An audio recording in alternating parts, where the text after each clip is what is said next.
31 अक्टूबर 1984 सुबह के करीब 9 बजे प्राइम मिनिस्टर इंदिरा गांधी तेज कदमों के साथ अपने सरकारी आवास एक सफदरजंग रोड से निकलकर उसी परिसर के एक दूसरे बंगले एक अकबर रोड की तरफ बढ़ रही थी, जहां उनका ब्रिटिश एक्टर डायरेक्टर पीटर उस्तिनोव के साथ इंटरव्यू शेड्यूल था। एक अकबर रोड एक सफदरजंग रोड से वॉकिंग डिस्टेंस पर ही था, इसलिए इंदिरा गांधी वहां तक पैदल ही जा रही थी। उनके साथ साथ constable Narayan Singh, personal security officer Rameshwar Dayal और पर्सनल सेक्रेटरी आर.के. धवन भी चल रहे थे। वो कुछ ही देर में संतरी बूथ के पास पहुंच गई, जहां उन्हें उनकी सुरक्षा में 10 साल से तैनात उनका सबसे भरोसेमंद बॉडीगार्ड बेअंत सिंह दिखा, जिसे देखते ही इंदिरा गांधी ने हर रोज की तरह मुस्कुराते हुए नमस्ते किया। लेकिन बदले में आज उसने कुछ नहीं कहा। अगले ही पल अपनी मौत से अनजान इंदिरा गांधी ने जैसे ही अपना कदम आगे बढ़ाया, बेअंत सिंह ने अपनी सरकारी रिवॉल्वर से एक के बाद एक 3 गोलियां इंदिरा गांधी पर दाग दी। वो तुरंत खून से लथपथ जमीन पर गिर पड़ी।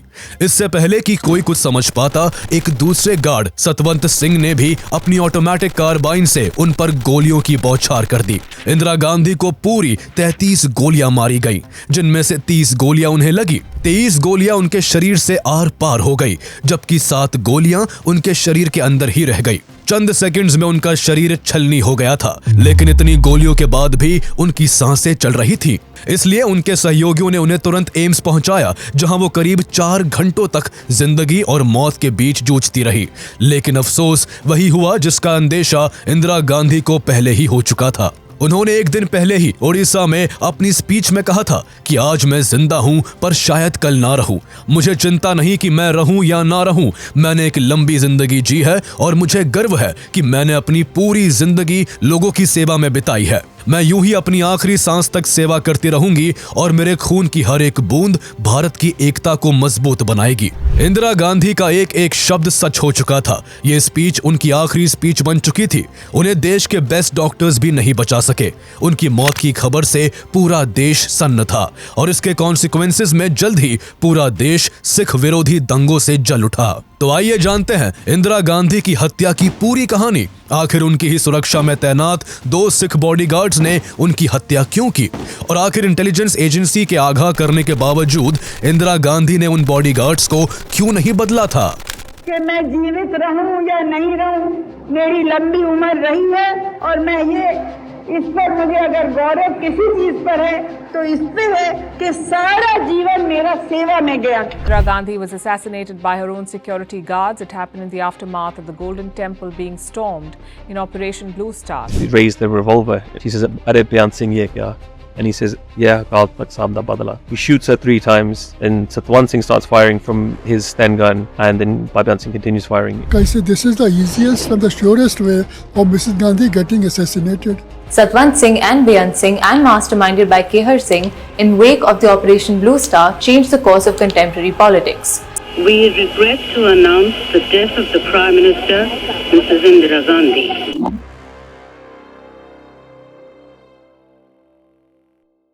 लाल बहादुर शास्त्री के निधन के बाद गूंगी गुड़िया कही जाने वाली इंदिरा गांधी ने 1966 में भारत की पहली महिला प्रधानमंत्री बनकर इतिहास रच दिया। उस समय कांग्रेस पार्टी के कई दिग्गज नेता सालों से प्रधानमंत्री की कुर्सी तक पहुंचने की हसरत पाले बैठे थे, लेकिन इंदिरा गांधी के प्राइम मिनिस्टर बन जाने से उनकी ये हसरत महज एक सपना बनकर रह गई। उस समय इंदिरा गांधी पॉलिटिक्स में काफी इनएक्सपीरियंस थी और ज्यादातर फैसले लेने के लिए उन्हें अपने सहयोगियों का सहारा लेना पड़ता था। ऐसे में उन्हें विरोधियों द्वारा खूब क्रिटिसाइज किया जाता और उन्हें पॉलिटिक्स के लिए अनफिट करार देते हुए तरह तरह के उपनाम दे दिए गए। कहानी में आगे बढ़ने से पहले हम आपको बताते चले कि यदि आप एक सक्सेसफुल बिजनेस को चलाना चाहते हैं तो आपको ओडू को जरूर देखना चाहिए। आपकी invoicing, accounting, project management, inventory और वेबसाइट क्रिएशन जैसी चीजों को मैनेज करने में ओडू आपके लिए एकदम परफेक्ट चॉइस है। यह एक all in one management software है जो आपके बिजनेस को स्मार्ट और एफिशिएंट बनाने में मदद करता है। ओडू आपके फाइनेंसेस को ट्रैक करता है और आपके इनवॉइसिंग प्रोसेस को ऑटोमेटिकली मैनेज करता है। ओडू के साथ इनवॉइसिंग बनाना बहुत आसान है। बस डिस्क्रिप्शन में दिए गए लिंक पर क्लिक करके odoo.com पर जाए और इनवॉइस ऐप को सेलेक्ट करें। फिर एक जनरल रजिस्ट्रेशन पूरी करे और कस्टमर इनवॉइस पर क्लिक करके अपनी पहली इनवॉइस जनरेट करे। इसमें आपको कुछ बेसिक डिटेल्स भरनी है, जैसे कस्टमर डिटेल्स, इनवॉइस डेट और फिर अपने प्रोडक्ट्स और उनकी प्राइसिंग। इसके बाद इनवॉइस लेआउट सेलेक्ट करें और बस अब आप इसे सीधे अपने क्लाइंट्स को मेल कर सकते हैं। साथ ही डैशबोर्ड पर आपको पेड और अनपेड इनवॉइसेस का स्टेटस भी मिल जाएगा। सबसे खास बात यह है कि ओडू का एक ऐप लाइफ टाइम फ्री है, जिसके साथ आपको होस्टिंग और सपोर्ट भी मुफ्त में मिलता है। तो अगर आप भी फास्ट और प्रोफेशनल इनवॉइसिंग सिस्टम की तलाश में हैं, तो ओडू का लिंक आपको डिस्क्रिप्शन एंड कमेंट में मिल जाएगा। उस समय भारत भी कई तरह की चुनौतियों का सामना कर रहा था। कई सालों से बारिश न होने की वजह से देश अकाल की चपेट में था और लोग भूखमरी के कारण अपनी जान गंवा रहे थे। कुछ महीने पहले ही 1965 में भारत पाकिस्तान के साथ युद्ध खत्म करके अपनी इकोनॉमिक कंडीशन सुधारने की कोशिश में लगा हुआ था। लेकिन इसी बीच चाइना आए दिन भारत को कमजोर आंक कर आंख दिखाता रहता था। ऐसे में इंदिरा गांधी को दोहरी चुनौतियों का सामना करना पड़ रहा था। जहां उन्हें इंटरनेशनल लेवल पर भारत की स्थिति मजबूत करनी थी, तो वहीं उन्हें अपने विरोधियों से मिली कमजोर नेता की छवि को बदलकर भारत को भुखमरी और गरीबी जैसी समस्याओं से बाहर निकालकर विकास की पटरी पर लाना था। एक साल बाद 1967 में देश में जनरल इलेक्शंस हुए, जिसमें कांग्रेस पार्टी के गुटों में बटे होने की वजह से पिछली बार के मुकाबले 78 सीटें कम मिली और कांग्रेस को केवल 283 सीटों पर सिमटना पड़ा। इंदिरा गांधी समझ चुकी थी कि उन्हें सबसे पहले पार्टी के अंदर सिंडिकेट बनाकर बैठे नेताओं को ठिकाने लगाना होगा। अगले कुछ सालों में उन्होंने ऐसा ही किया और सभी को बैकफुट पर लाकर कांग्रेस की पूरी कमान अपने हाथों में ले ली। इस बीच उन्होंने देश के विकास के लिए कुछ ऐसे मजबूत कदम उठाए जो आगे चलकर मास्टर स्ट्रोक साबित हुए। फूड ग्रेन्स की डिमांड को पूरा करने के लिए उन्होंने न केवल एग्रीकल्चरल साइंटिस्ट को तरह तरह के प्रयोग करने की छूट दी, बल्कि किसानों को विदेश से मंगाए गए एडवांस वैरायटी के बीजों की खेती करने के लिए इंसेंटिव्स भी दिए। इससे भारत में ग्रीन रेवोल्यूशन काफी सक्सेसफुल साबित हुआ और भारत फूड डेफिसिट से बाहर आने में सफल रहा। उनकी पहल पर ही देश की सुरक्षा को मजबूत करने के लिए इंटेलिजेंस एजेंसी RNAW का फॉर्मेशन हुआ। इसके बाद 1969 में उन्होंने देश में अमीरों और गरीबों के बीच बढ़ती खाइयों को पाटने और बैंकिंग की सुविधा को गांव-गांव तक पहुंचाने के लिए देश के 14 बड़े बैंकों को नेशनलाइज कर दिया। उनके इस फैसले का जब उस समय के फाइनेंस मिनिस्टर मोरारजी देसाई ने विरोध किया, तो उन्होंने देसाई को डिसमिस करते हुए फाइनेंस मिनिस्टर की भी कमान अपने हाथों में ले ली। इंदिरा गांधी के बढ़ते हुए कदम यही नहीं रुके, बल्कि उन्होंने अगले कुछ सालों में अपने साहसिक फैसलों से अपने सभी क्रिटिक्स का मुंह बंद कर दिया। इस दौरान देश में प्रिवी पर्स को लेकर खूब चर्चा हो रही थी। दरअसल आजादी के समय जिन प्रिंसली स्टेट्स के शासकों ने इंस्ट्रूमेंट ऑफ एक्सेशन पर साइन कर इंडिया में शामिल होने का एग्रीमेंट किया था, इंडियन गवर्नमेंट उनकी फैमिलीज को प्रिवी पर्स के रूप में एनुअल फाइनेंशियल एड देती थी। ये एक तय रकम थी जो हर साल उन रूलर्स के फैमिली मेंबर्स को मिलती थी। लेकिन इंदिरा गांधी की नजर में ये एक स्पेशल प्रिविलेज था जो भारत के प्रिंसिपल ऑफ इक्वालिटी और सोशल इकोनॉमिक जस्टिस से मेल नहीं खाता था। उनका मानना था कि रॉयल फैमिलीज पर बेवजह पैसे खर्च हो रहे हैं, क्योंकि उनके पास पहले से ही पर्याप्त एसेट्स और सुख सुविधाएं थी। वो इन पैसों का इस्तेमाल देश के गरीबों के लिए करना चाहती थी, इसलिए उन्होंने इसे हटाने की कोशिश की। लेकिन जब वो इसमें सफल नहीं हुई, तो 1971 में कॉन्स्टिट्यूशन में 26th अमेंडमेंट के जरिए प्रिवी पर्स को हमेशा हमेशा के लिए खत्म कर दिया गया। इसके बाद मार्च 1971 में जनरल इलेक्शंस हुए, जिसमें उन्होंने गरीबी हटाओ के नारे के साथ इलेक्शन लड़ा और अपने दम पर 352 सीट्स जीतकर ये साबित कर दिया कि वो अब लंबे समय तक देश का नेतृत्व करने वाली हैं। इसके कुछ महीने बाद उनकी लीडरशिप में भारत ने दिसंबर 1971 में इंडो पाक वॉर में पाकिस्तान को मात्र 13 दिनों के भीतर घुटने टेकने के लिए मजबूर कर ईस्ट पाकिस्तान को बांग्लादेश बना दिया। 3 साल बाद 1974 में उन्होंने एक और ब्रेव स्टेप लेते हुए कई देशों के विरोध के बावजूद न्यूक्लियर टेस्ट करके भारत को काफी मजबूत बना दिया। अपने बेबाक डिसीजंस और शानदार पॉलिसीज के कारण मात्र 5 सालों में इंदिरा गांधी ने गूंगी गुड़िया वाली छवि को पीछे छोड़कर अपनी आइडेंटिटी आयरन लेडी के रूप में स्थापित कर ली थी। यहाँ से उनका ऑथोरिटेरियन फेज शुरू हो चुका था, जिसके चलते देश को इमरजेंसी तक का सामना करना पड़ा।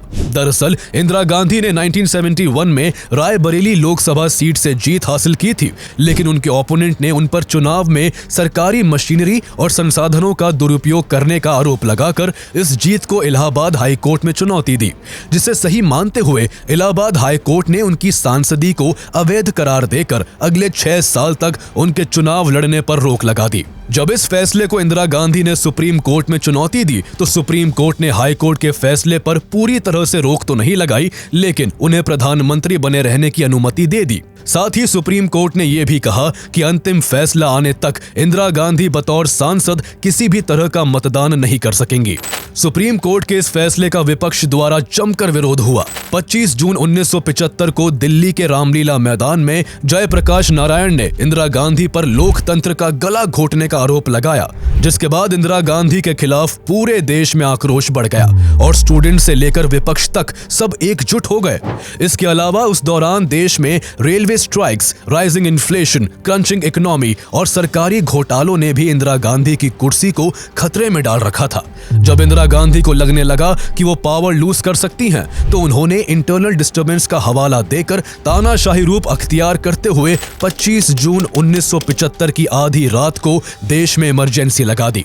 एक झटके में लोगों से उनके सारे अधिकार छीन लिए गए और देश में डेमोक्रेसी को डिसॉल्व करते हुए विरोध में उठने वाली सभी आवाजों को दबाया जाने लगा। भारत में यह स्थिति करीब 2 सालों तक चली। इसके बाद 1977 में चुनाव हुए, जिनमें देश की जनता ने इंदिरा गांधी को नकार दिया और कांग्रेस को करारी हार का सामना करना पड़ा। इस दौरान कांग्रेस को पंजाब में भी जबरदस्त हार मिली और यहाँ प्रकाश सिंह बादल के नेतृत्व में शिरोमणि अकाली दल की जीत हुई। इस हार और कड़े विरोध के बावजूद वो मजबूत बनी रही और अपने हार के कारणों को एनालाइज करना शुरू कर दिया। ऐसे में कांग्रेस ने पंजाब में हारी बाजी को जीत में पलटने के लिए वही के एक लोकल प्रीचर जरनैल सिंह भिंडरावाले का सहारा लिया। भिंडरावाले ने 3 सालों तक मेहनत की और लोगों के बीच जाकर पंजाब में कांग्रेस के लिए जीत का रास्ता बनाया।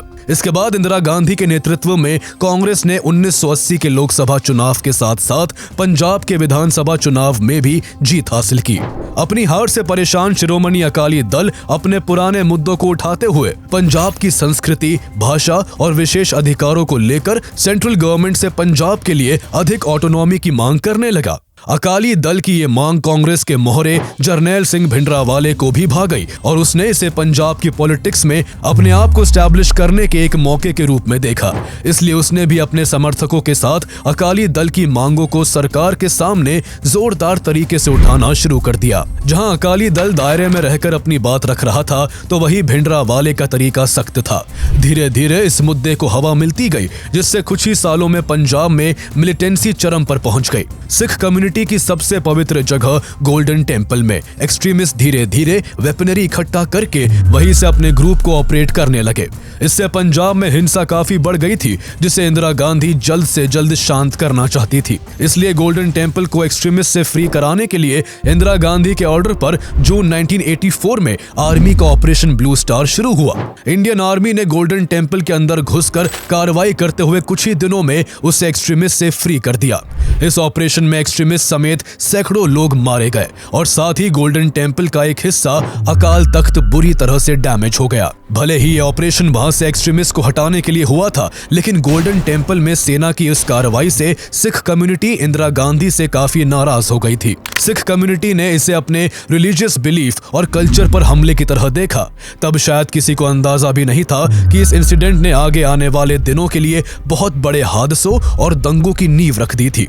इंदिरा गांधी को भी सिखों की नाराजगी का पता था, इसलिए उन्होंने उनके गुस्से को दूर करने की काफी कोशिशें की। उन्होंने कई बार सिख कम्युनिटी के बड़े नेताओं से बातचीत कर अपना पक्ष रखा। उन्होंने कई बार पब्लिक स्टेज से भी साफ किया कि ये कार्रवाई केवल मिलिटेंसी के खिलाफ थी। उन्होंने सिख समुदाय के प्रति अपनी सहानुभूति व्यक्त करते हुए ये भी कहा कि वो सिख धर्म का बेहद सम्मान करती हैं। लेकिन इसके बावजूद वो सिखों का विश्वास जीतने में कामयाब नहीं हो सकी। इस दौरान उन्हें कई बार सिख एक्सट्रीमिस्ट ऑर्गेनाइजेशंस द्वारा डेथ थ्रेट्स भी मिलने लगी थी। खतरे को ध्यान में रखते हुए इंटेलिजेंस एजेंसी ने उन्हें कई बार उनकी सिक्योरिटी से सिख लोगों को हटाने की गुजारिश की, लेकिन हर बार उन्होंने इससे इनकार कर दिया। वो धर्म के आधार पर कोई भेदभाव नहीं करना चाहती थी और ऐसा करने से कहीं न कहीं सिख लोगों में गलत संदेश भी जाता। इसके अलावा उन्हें अपने सिख गार्ड्स पर काफी भरोसा था जो सालों से उनकी सुरक्षा में तैनात थे। इनमें से ही एक बेअंत सिंह पिछले 10 सालों से उनकी सुरक्षा में था और वो इंदिरा गांधी के फेवरेट बॉडीगार्ड्स में से एक था। ऑपरेशन ब्लू स्टार के कई महीने बाद जब इंदिरा गांधी सफदरजंग के लॉन में फॉरेन कॉरेस्पॉन्डेंट से बात कर रही थी, तब एक पत्रकार ने उनसे पूछा कि क्या आपको अब भी सिख सिक्योरिटी गार्ड्स पर भरोसा है। इसी दौरान बेअंत सिंह वहां से गुजर रहा था। इंदिरा गांधी ने बेअंत की ओर देखकर मुस्कुराते हुए कहा, जब मेरे आसपास ऐसे सिख हैं तो मुझे किसी से क्या खतरा हो सकता है। इंदिरा गांधी को तब कहां पता था कि जिसे वो अपना अंग रक्षक समझ रही हैं, वही उनकी हत्या करने वाला है। बेअंत सिंह ऑपरेशन ब्लू स्टार से पहले तक बहुत धार्मिक नहीं था, लेकिन इस ऑपरेशन से उसे भी गहरा धक्का लगा था और उसकी थिंकिंग और बिहेवियर में अचानक काफी चेंज आ गया था। इसके बाद वो अक्सर अपने अंकल कहर सिंह के साथ मोती बाग के गुरुद्वारे जाने लगा। जुलाई में एक दिन वो गुरुद्वारे में विराग कथा सुन रहा था। वो कथा में इतना खो गया कि भावुक होकर अचानक से रोने लगा। तब उसके अंकल कहर सिंह ने उससे कहा, रो मत, बदला ले। यहाँ कहर सिंह का इशारा इंदिरा गांधी से बदला लेने की तरफ था। यहीं से पूरी कहानी एकदम से बदल गई और ऑपरेशन ब्लू स्टार का बदला लेने के लिए बेअंत के दिमाग में इंदिरा गांधी की हत्या का ख्याल घर कर गया। शुरुआत में उसने ये बात सिर्फ कहर सिंह और अपने बीच ही रखी, लेकिन कुछ दिनों बाद उसने इस प्लानिंग को प्राइम मिनिस्टर हाउस में ही तैनात अपने दोस्त सब इंस्पेक्टर अमरजीत सिंह से शेयर किया और कहा कि वो 15 अगस्त से पहले ही इंदिरा गांधी की हत्या करना चाहता है। बेअंत इस प्लान में अमरजीत को अपने साथ मिलाना चाहता था, लेकिन वो उसकी बातों में नहीं आया। अमरजीत के झांसे में ना आने से बेअंत कोई ठोस प्लान नहीं बना पाया था। उसने जब ये बात अपने अंकल कहर सिंह को बताई तो उसने उसे कोई ऐसा भरोसेमंद साथी तलाश करने को कहा जो बिना डगमगाए इस काम को अंजाम तक पहुंचाने में उसकी मदद कर सके। कुछ दिन बाद बेअंत की तलाश इंदिरा गांधी की सुरक्षा में तैनात बलबीर सिंह पर जाकर खत्म हुई। दोनों ही ऑपरेशन ब्लू स्टार के बाद इंदिरा गांधी से बदला लेना चाहते थे, इसलिए दोनों में जल्दी ही दोस्ती हो गई। दोनों जल्दी ही कुछ करना चाहते थे, लेकिन सितंबर के पहले हफ्ते तक कोई पक्का प्लान नहीं बन पाया। उसी दौरान एक दिन एक ऐसी घटना घटी जिसने दोनों के इरादों को एकदम पक्का कर दिया। उस दिन बलबीर सिंह जब पीएम हाउस में अपनी ड्यूटी पर था, तभी दोपहर में उसे एक बाज दिखाई दिया जो उड़ता हुआ पीएम हाउस में आकर एक पेड़ पर बैठ गया। उसे देखते ही बलबीर की आंखों में एक चमक सी आ गई और उसने एक्साइटमेंट में तुरंत बेअंत को बुलाकर वो बाज दिखाया। दरअसल बाज का रिश्ता सिखों के 10वें गुरु गोविंद सिंह जी से है, इसलिए सिख कम्युनिटी के लोग बाज को काफी शुभ मानते हैं। ऐसे में दोनों को लगा कि बाज उनके लिए कोई संदेश लेकर आया है। इसके बाद दोनों ने मिलकर तय किया कि उन्हें गुरु के आदेश का पालन करते हुए जल्द ही ऑपरेशन ब्लू स्टार का बदला लेना होगा। दोनों ने तुरंत वही अरदास की और एक ठोस प्लान बनाने में जुट गए। अक्टूबर के 2nd वीक तक बेअंत सिंह इंदिरा गांधी की हत्या की तैयारी कर चुका था। 14 अक्टूबर को वो कुर्ता पजामा पहनकर कहर सिंह के घर गया, जहां से दोनों मोती बाग और फिर आरके पुरम सेक्टर 6 के गुरुद्वारे पहुंचे। वहां बेअंत ने अमृत पान किया और प्रायश्चित के तौर पर गुरुद्वारे में झाड़ू भी लगाई, क्योंकि उसने बचपन में सिख धर्म के नियमों का अच्छे से पालन नहीं किया था। 3 दिन बाद उसने अपनी पत्नी बिमल कौर को सिसगंज साहिब गुरुद्वारा ले जाकर अमृत पान करवाया और वहां उसके पूरे परिवार ने अपनी पिछली गलतियों के लिए क्षमा मांगी। इसके बाद 17 अक्टूबर को अपनी ड्यूटी के दौरान बेअंत ने इंदिरा गांधी की सुरक्षा में तैनात सतवंत सिंह को भड़काना शुरू किया, जिसने कुछ महीने पहले ही यहां ड्यूटी शुरू की थी। बेअंत बाथरूम में अपनी पगड़ी बांध रहा था कि तभी वहां सतवंत आ गया। उसे देखकर बेअंत ने कहा कि आजकल पंजाब में जो कुछ हो रहा है उससे सिख बहुत गुस्से में हैं। इन सब के लिए इंदिरा गांधी जिम्मेदार हैं और उन्हें इसका हर्जाना अपनी जान देकर चुकाना होगा। उसकी बात से सतवंत सिंह पूरी तरह से राजी था। उसके अंदर भी ऐसी ही आग देखकर बेअंत ने मन बना लिया कि हमले के लिए उसका सबसे बेहतर साथी सतवंत ही होगा। उसी दिन बेअंत ने उसको भी इस प्लानिंग में शामिल होने के लिए राजी कर लिया और फिर उसकी मुलाकात कहर सिंह से करवाई। 3 दिन बाद 20 अक्टूबर को बेअंत अपने पूरे परिवार और कहर सिंह के साथ अमृतसर पहुंचा।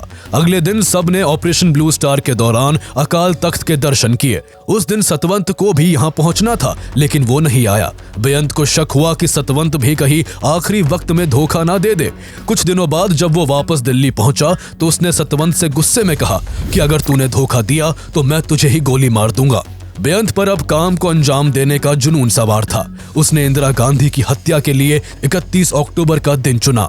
हमले से एक दिन पहले 30 अक्टूबर को इंदिरा गांधी चुनाव प्रचार के लिए ओडिशा में थी। उसी दिन उन्होंने यहाँ एक चुनावी भाषण दिया, जिसमें अचानक से वो कहने लगी कि मैं जीवित रहूं या नहीं रहूं, मेरी लंबी उम्र रही है और मैं इस पर मुझे अगर गौरव किसी चीज पर है तो इस पे है कि सारा जीवन मेरा सेवा में गया। जब मेरी जान जाएगी तो मैं कह सकती हूँ कि एक एक खून का खतरा जितना मेरा है, वो एक एक खून एक भारत को जीवित करेगा। ऐसा लग रहा था कि मानो उन्हें अपने अंतिम समय का आभास हो चुका था। चूंकि 30 अक्टूबर को इंदिरा गांधी अपने सरकारी आवास पर नहीं थी, इसलिए सतवंत और बेअंत ने बड़ी चालाकी से अगले दिन के लिए अपनी ड्यूटी सेंट्री बूथ के पास करवा ली। उन्होंने हमले के लिए इसी जगह का प्लान बनाया था। इस जगह के पास में ही बाथरूम था, इसलिए सतवंत ने यहाँ सुरक्षा में तैनात हेड कांस्टेबल किशन लाल से पेट खराब होने का बहाना बनाकर उससे अपनी जगह बदल ली। बेअंत सिंह ने भी उस दिन सुबह की ड्यूटी के लिए SI जय नारायण से अपनी ड्यूटी एक्सचेंज कर ली। दोनों की योजना पूरी तरह से उनके हिसाब से काम कर रही थी। अब उन्हें बस अपने मंसूबे को अंजाम देने के लिए अगले दिन का इंतजार था। ओडिशा में जबरदस्त चुनाव प्रचार के बाद इंदिरा गांधी 30 अक्टूबर की रात दिल्ली लौट चुकी थी। अगले दिन 31 अक्टूबर की सुबह उनका ब्रिटिश एक्टर डायरेक्टर पीटर उस्तिनोव के साथ इंटरव्यू था, जो इंदिरा गांधी पर एक डॉक्यूमेंट्री फिल्म बना रहे थे।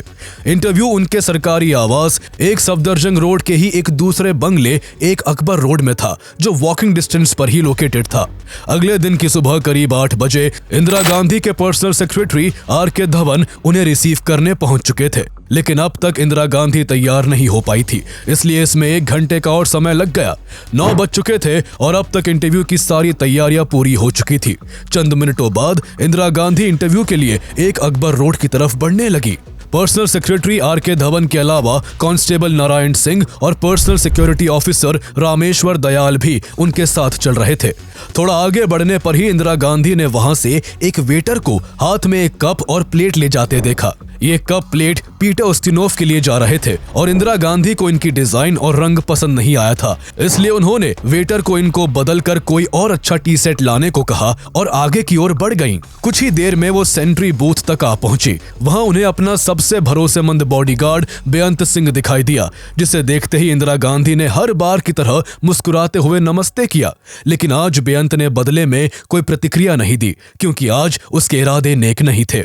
इंदिरा गांधी जब तक उसके इरादों को भांप पाती, उससे पहले ही बेअंत सिंह ने अचानक से 0.38 कैलिबर की सरकारी रिवॉल्वर निकालकर तुरंत एक गोली इंदिरा गांधी पर चला दी। उसे ऐसा करते देख आसपास के लोग भौचक्के रह गए। जब तक कोई उसे रोकने की कोशिश करता, तब तक 2 और गोलियां वो इंदिरा गांधी पर दाग चुका था। 3 गोलियां लगते ही इंदिरा गांधी गिर पड़ी और बेअंत से कहा, तुम ये क्या कर रहे हो? उन्हें गिरते हुए देख इस प्लान में शामिल दूसरा शख्स सतवंत इतनी दहशत में आ गया कि वह अपनी जगह से हिल तक नहीं पाया। उसे देखकर बेअंत ने उस पर चीखते हुए कहा, देख क्या रहे हो, गोली चलाओ। इसके बाद सतवंत ने अपनी ऑटोमेटिक कार्बाइन से जमीन पर गिरी हुई इंदिरा गांधी पर ताबड़तोड़ फायरिंग शुरू कर दी। एक ही झटके में उसने 30 गोलियां उन पर दाग दी। तभी इंदिरा गांधी को बचाने के इरादे से रामेश्वर दयाल जैसे ही आगे बढ़े, सतवंत ने अपनी ऑटोमेटिक कार्बाइन का रुख रामेश्वर दयाल की तरफ कर दिया और उन पर भी फायरिंग कर दी, जिससे वो बुरी तरह से घायल हो गए। इसके बाद बेअंत सिंह ने अपने हथियार फेंकते हुए कहा, हमें जो करना था हमने वो कर दिया, अब तुम्हें जो करना है वो कर लो। गोलियों की आवाज सुनकर अब तक वहां तैनात सुरक्षा गार्ड और ITBP के जवान दौड़ते हुए आ चुके थे। उन्होंने फौरन सारा माजरा समझते हुए बेअंत और सतवंत को चारों तरफ से घेर लिया और उन पर गोलियां चला दी। इस गोलीबारी में बेअंत सिंह वही मारा गया, जबकि सतवंत सिंह बुरी तरह घायल हो गया और उसे गिरफ्तार कर लिया गया। वहीं दूसरी तरफ बेअंत और सतवंत की इतनी गोलियां खाने के बाद भी इंदिरा गांधी जिंदा थीं। उन्हें तुरंत किसी हॉस्पिटल ले जाने के लिए आर.के. धवन और सुरक्षा कर्मी दिनेश भट्ट ने उनको उठाकर एक एम्बेसडर कार की पिछली सीट पर लिटाया और आनन फानन में उन्हें 9:32 पर एम्स लेकर पहुंचा गया। जल्दीबाजी में किसी को यह ख्याल तक नहीं रहा कि पहले से ही एम्स में कॉल करके इन्फॉर्म कर दिया जाए कि प्रधानमंत्री को घायल अवस्था में ट्रीटमेंट के लिए लाया जा रहा है। इसलिए हॉस्पिटल पहुंचने के बाद भी उन्हें इमरजेंसी वार्ड में भर्ती करवाने में कुछ समय लग गया। इंदिरा गांधी की ऐसी हालत देखकर डॉक्टर्स भी घबरा गए। वो पूरी तरह से अपने ही खून से भीगी हुई थी और उनकी बॉडी से खून लगातार अलग अलग जगहों से निकलता जा रहा था। जल्द से जल्द उनके ट्रीटमेंट में देश के सबसे बेस्ट डॉक्टर्स लग गए। ट्रीटमेंट के दौरान पता चला कि ढेर सारी गोलियां लगने से उनके शरीर और बाकी ऑर्गन्स के साथ साथ उनके दिमाग को भी गंभीर नुकसान पहुंचा था। उनके मुंह के रास्ते सांस की नली में एक ट्यूब डाली गई ताकि लंग्स तक ऑक्सीजन पहुंच सके और उनके दिमाग को जिंदा रखा जा सके। इस दौरान डॉक्टरों ने उन्हें 80 बोतल खून चढ़ाया। गोली लगने से उनके लिवर का दाहिना हिस्सा पूरी तरह से डैमेज हो गया था और लार्ज इंटेस्टाइन में कम से कम 12 छेद हो गए थे। उनके एक लंग्स में भी गोली लगी थी और रीढ़ की हड्डी भी गोलियों के असर से टूट गई थी। ऑपरेशन थिएटर के बाहर बैठी सोनिया गांधी का रो रो कर बुरा हाल था। राजीव गांधी उस वक्त पश्चिम बंगाल के कांथी में चुनाव प्रचार के लिए गए हुए थे, जबकि कई दिग्गज कांग्रेस नेता तब तक एम्स आ पहुंचे थे, जहां उन्हें इंदिरा गांधी की हालत का दुख था। तो वहीं उन्हें यह भी डर था कि अगर इंदिरा गांधी नहीं बच पाई तो देश में कम्युनल वायलेंस होने लगेंगे। उनका जो डर था वो कुछ ही देर में हकीकत बन गया। लगातार कई घंटों के ऑपरेशन के बाद दोपहर के 2:23 पर डॉक्टर्स ने इंदिरा गांधी को डेड डिक्लेयर कर दिया। इंदिरा गांधी की मौत से नेताओं का एक डर तो सच हो चुका था, लेकिन उनकी हत्या की खबर से कहीं देश में दंगे ना शुरू हो जाए, इसलिए शाम तक इस खबर को मीडिया से छुपाया गया। राजीव गांधी को मैसेज पहुंचा दिया गया था और कुछ ही घंटों में वो वहां आ पहुंचे। इसके बाद कांग्रेस के आला कमान के बीच इस बात की जद्दोजहद चल रही थी कि अब देश का अगला प्रधानमंत्री कौन होगा। सभी की राय थी कि राजीव गांधी को ही देश की सत्ता सौंपी जाए, लेकिन उनकी पत्नी सोनिया गांधी इस बात के खिलाफ में थी। सोनिया को डर था कि प्रधानमंत्री बनने से कहीं राजीव गांधी की भी हत्या ना कर दी जाए, लेकिन बहुत बातचीत के बाद आखिरकार राजीव गांधी को ही प्राइम मिनिस्टर बनाने का फैसला किया गया। शपथ के लिए राष्ट्रपति ज्ञानी जैल सिंह का इंतजार था, जो उस समय देश के बाहर येमेन के एडेन में थे। वहीं इंदिरा गांधी को गोली लगने की खबर के बाद से ही एम्स के बाहर काफी भीड़ जमा हो गई थी। लोग अब भी इस उम्मीद में थे कि इंदिरा गांधी को बचा लिया जाएगा। लोग प्रधानमंत्री की खैरियत की खबर सुनना चाहते थे और ज्यादा भीड़ होने की वजह से पुलिस के लिए उन्हें संभालना काफी मुश्किल हो रहा था। लेकिन ये सिचुएशन तब और ज्यादा बिगड़ गई जब लोगों को ये खबर मिलने लगी कि इंदिरा गांधी को बचाया नहीं जा सका है और उनकी हत्या उनके ही 2 सिख गार्ड्स ने की है। सुबह से लेकर शाम तक बहुत कुछ बदल चुका था। इंदिरा गांधी की मौत की खबर ने लोगों को बुरी तरह सन्न कर दिया था। इसके बाद लोगों का गुस्सा फूट पड़ा, सिख विरोधी नारे लगने लगे। हालात इतने खराब हो गए कि विदेश दौरे से लौटकर सीधे एम्स पहुंच रहे प्रेसिडेंट ज्ञानी जैल सिंह की कार पर भी लोगों ने पथराव शुरू कर दिया, क्योंकि वो भी एक सिख थे। भारत में अब तक का ये पहला मामला था जब प्रेसिडेंट के काफिले पर देशवासियों ने ही पथराव किया था। अभी इंदिरा गांधी की मौत की खबर का दायरा एम्स के अलावा कुछ ही जगहों तक सीमित था, इसलिए इन इलाकों में तोड़फोड़ शुरू हो चुकी थी।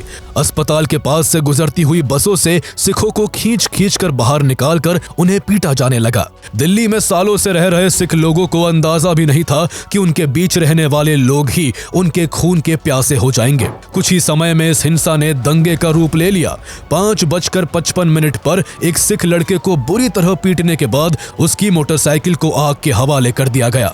ये नफरत और हिंसा की आग तब और फैल गई जब शाम को 6 बजे ऑल इंडिया रेडियो और रात को 8 बजे दूरदर्शन ने इंदिरा गांधी की मौत की खबर ब्रेक की। अब खबर का दायरा बढ़कर पूरे देश तक फैल चुका था। खबर का दायरा बढ़ने से दंगों का दायरा भी बढ़ गया। पूरे देश में हाहाकार मच गया। अपने ही देश में अपने ही बॉडीगार्ड्स द्वारा प्रधानमंत्री की हत्या होने से हर कोई आहत था। 31 अक्टूबर की रात को ही प्रेसिडेंट ज्ञानी जैल सिंह ने राजीव गांधी को प्रधानमंत्री पद की शपथ दिला दी थी, जिनके ऊपर अब देश में फैली हिंसा की आग को शांत करने की जिम्मेदारी थी। सबसे बुरा नजारा दिल्ली का था, जहां दंगे चरम पर पहुंच चुके थे। अगले दिन तक दिल्ली से सिख दंगों की ये आग पंजाब, हरियाणा, मध्य प्रदेश, उत्तर प्रदेश और बिहार तक फैल चुकी थी। जगह जगह दंगों की वजह से लोगों ने अपने आप को घरों में बंद कर लिया। पूरे देश के बाजारों में सन्नाटा पसर चुका था। सड़कों पर चल रही गाड़ियां न जाने कहां गायब हो गई। ऐसा लग रहा था जैसे देश में कोई कर्फ्यू लगा दिया गया हो। पुलिस सतवंत सिंह के अलावा इंदिरा गांधी की हत्या की योजना में शामिल दूसरे लोगों की तलाश कर रही थी। 3 दिन की कड़ी मशक्कत के बाद पुलिस ने कहर सिंह और बलबीर सिंह को गिरफ्तार कर लिया। बलबीर को एक बस अड्डे से गिरफ्तार किया गया था जब वो वहां से भागने की कोशिश कर रहा था। गिरफ्तारी के समय पुलिस को बलबीर की जेब से एक पेपर मिला जिसमें अलग अलग तारीखें और फेल्ट लाइक किलिंग जैसे शब्द लिखे थे। इसके बाद मामला सेशंस कोर्ट में पहुंचा, जहां सतवंत, कहर और बलबीर तीनों को फांसी की सजा सुनाई गई। इस फैसले को इन तीनों के वकीलों ने हाई कोर्ट में चुनौती दी, लेकिन हाई कोर्ट ने भी तीनों की फांसी की सजा को बरकरार रखा। इसके बाद ये मामला सुप्रीम कोर्ट तक पहुंचा, जहां इन तीनों को उस समय के दिग्गज वकील राम जेठमलानी, पीएन लेखी और आरएस सोढ़ी द्वारा डिफेंड किया जा रहा था। यहां मामला तब पलटने लगा जब सुप्रीम कोर्ट ने बलबीर के इस मामले में शामिल होने को लेकर पुलिस के दावों पर ही सवाल खड़े कर दिए। कोर्ट ने कहा कि पुलिस की यह थ्योरी काफी रिडिकुलस लगती है कि बलबीर 1 महीने तक अपने साथ हत्या की साजिश का पेपर लेकर घूम रहा था, और वो भी तब जब वो खुद प्रधानमंत्री की सुरक्षा में तैनात एक पुलिस वाला था। आगे चलकर प्रोसिक्यूशन की कमजोर दलीलों को देखते हुए सुप्रीम कोर्ट ने बलबीर सिंह को रिहा कर दिया, लेकिन कहर सिंह और सतवंत सिंह की सजा बरकरार रही। इन दोनों की फांसी की सजा भी कई बार टली। दिसंबर 1988 में इनके खिलाफ जारी ब्लैक वारंट को भी टाल दिया गया। यह आजादी के बाद भारत की जुडिशरी हिस्ट्री में पहला मौका था जब ब्लैक वारंट को टाला गया, लेकिन उनका जुर्म काफी बड़ा था, इसलिए उनके वकील भी उन्हें ज्यादा दिन तक फांसी के फंदे से बचा नहीं सके और आखिरकार 6 जनवरी 1989 की सुबह 6 बजे दिल्ली के तिहाड़ जेल में सतवंत सिंह और कहर सिंह को फांसी दे दी गई। इस तरह इंदिरा गांधी की हत्या के दोषियों को तो अंजाम तक पहुंचा दिया गया था, लेकिन इस दौरान पूरे देश में फैले सिख विरोधी दंगों की वजह से हजारों की तादाद में बेगुनाह सिखों को भी अपनी जान गंवानी पड़ी। आगे चलकर जब इन दंगों पर राजीव गांधी से सवाल किया गया, तब उन्होंने कहा था कि जब कोई बड़ा पेड़ गिरता है तब धरती तो थोड़ी हिलती ही है।